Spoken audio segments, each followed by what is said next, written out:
Hello, today I'd like to share a reflection on the decision-making model I have used at a different strategy in my life, and how this experience have shaped me the way I'm thinking about leadership today. Now let's still go back to my 20 years old. When I was around 20 years old, I often make decisions based on my feelings. This is what we call intuitive decision-making model. For example, when I had to choose my academic track in high school, I didn't really compare the different options carefully. I just feel I enjoy writing, I enjoy reading, so I picked that as an art stream. At the time, it really helped me make decisions quickly, but sometimes I miss out that thinking about the long-term consequences. According to Barr and Erdogan in their chapter on decision making, intuitive decisions are very common. When we don't have enough information, when time is limited, or when the situation feels familiar, I think the biggest advantage of this model is how fast it is. But the downside is that it can lead to mistakes if we skip analyze. And go back to now, things are quite different. These days, I tend to rely more on the rational decision-making model. That means I try to clearly define my goals first, then gather information, compare the pros and cons of different options, and finally I make a choice. Let's say when I decided to study in Canada, I spent a long time researching school, compare programs, and looking into the visa policy. Even thinking about the post-COVID global environment.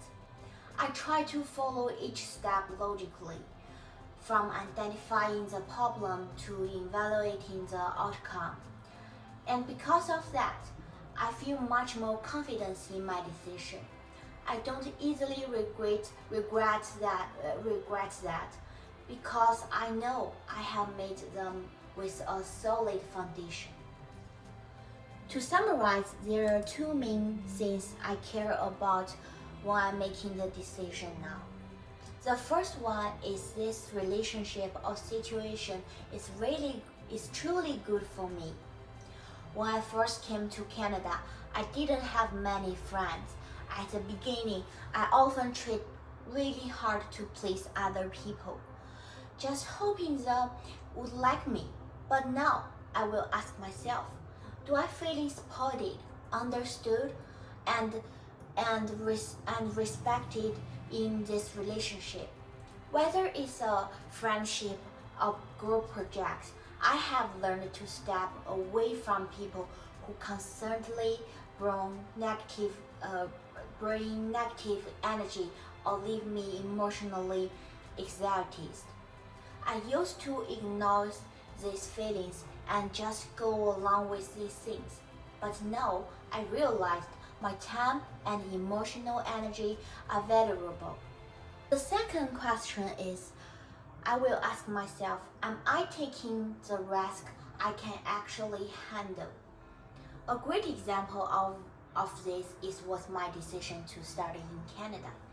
It was a big decision with a lot of unsure things, but I thought about the long-term benefits and whether I was ready to take the risk. Even though I was nervous, I believe it would lead to more opportunities.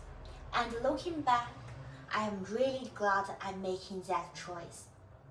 Of course, I am not always 100% rational. I realize that sometimes I just can't be completely logical because our time, energy, and information are limited. In those moments, I go with what is good enough. On the flip side, I once make a decision that seems reasonable at the time but end up have serious consequences. That was the first time I applied to come to Canada.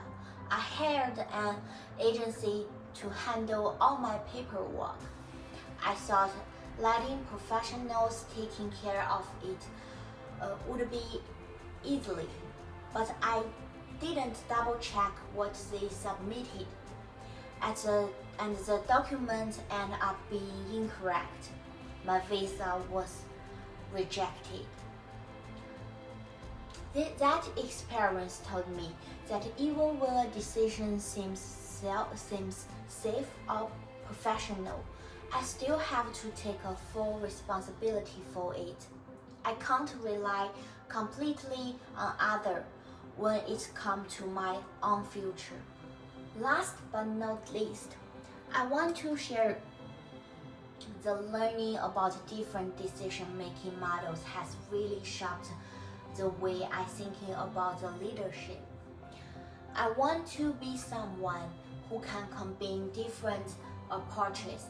I have realized that not every situation fits just one model. Sometimes we need to analyze things carefully, and other times we need to trust our feeling. I also want to be a leader who listens, plans carefully, and making strong decisions.